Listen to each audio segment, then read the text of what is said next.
if cocoa varieties are moved from one country to another, then it's absolutely vital that it undergoes intermediate quarantine. The reason why we have a quarantine facility here in the UK is we don't grow cocoa here, and so there's no danger of endemic pests and diseases of cocoa entering the facility.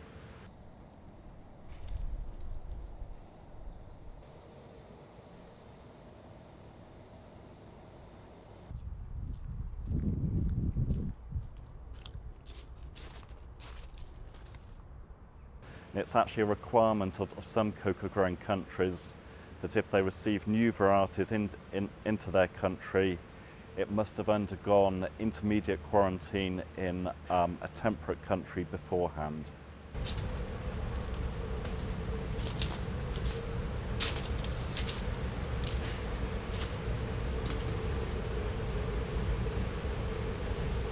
The largest cocoa producer is Côte d'Ivoire, followed by Ghana. Those two countries both face similar sort of pest and disease problems, so particularly cocoa swirl and shoot virus and a fungal disease called black pod. The third biggest producer is Indonesia, and there they have a different fungal disease called vascular streak dieback. They also have black pod, and they have a particular insect pest called cocoa pod borer.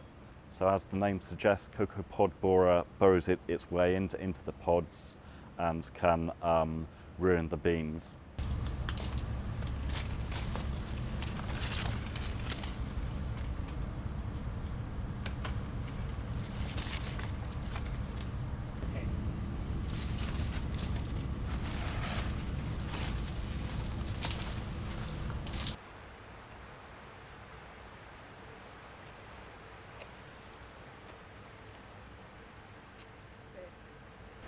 Okay, so this is a bud stick.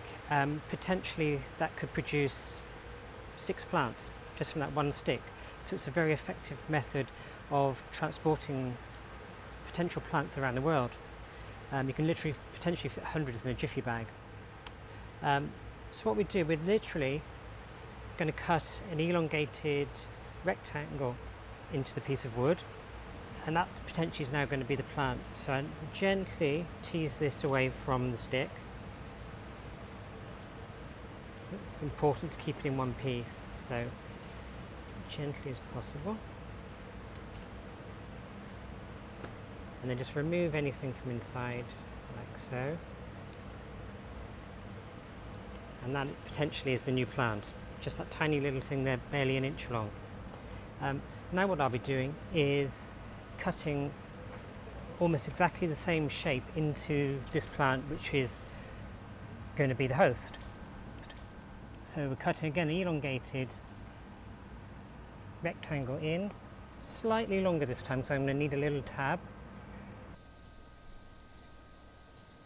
This piece now is going to replace that as close as we possibly can. Perfect. Just stick it on and leave it like that so you can get close up of it hanging on.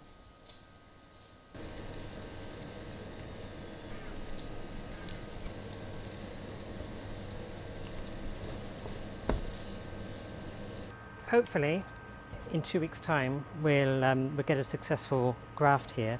That will be unravelled, and we'll know instantly whether it's taken or not. If it's taken, great. It can be part of the initial collection.